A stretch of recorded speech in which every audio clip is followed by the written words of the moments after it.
Од аспект на инфраструктурата може да се пофалиме со два ракометни храмови, тоа е Борис Трајковски и Јане Сандовски. Кажете ми каква е сликата во другите градови? Имаме ние сали во Македонија. Ќе набројаме салата во Битола, салата во Велес, салата во Кавадарци, во Куманово. Може би им треба реконструкција у смисол на тие пропратни работи што се во салата. Самиот објект како објект исполнува некои критериуми, ама тоа е малку за оние репрезентативни настапи. Можам да кажам дека со една не многу голема инвестиција би се направиле и тие објекти, би се, што се вика, да може да се играат надпревари од типот на Лига на шампиони, да гостува и репрезентација у квалификациони надпревари.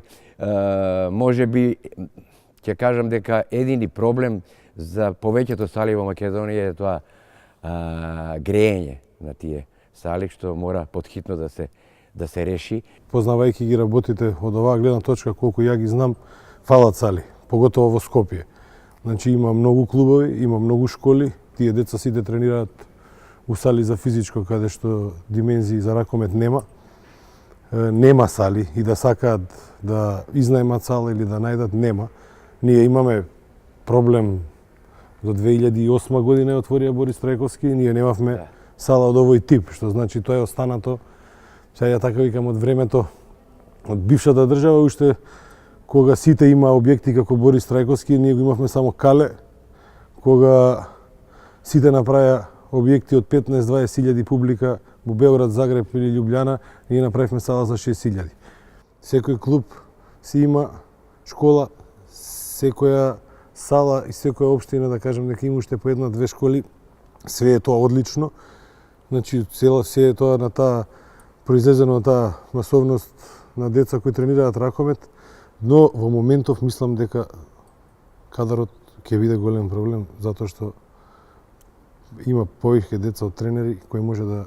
Зошто е тоа така? Увезуваме многу стручњаци од странство? Ја не викам дека ние стварно нема толкава бројка, затоа што има премногу школи и премногу деца.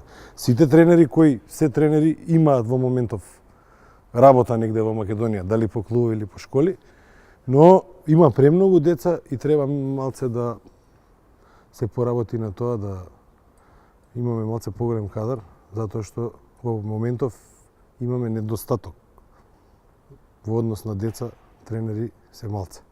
Два тренера у Металург конкретно водат 6 екипи, затоа што стварно нема.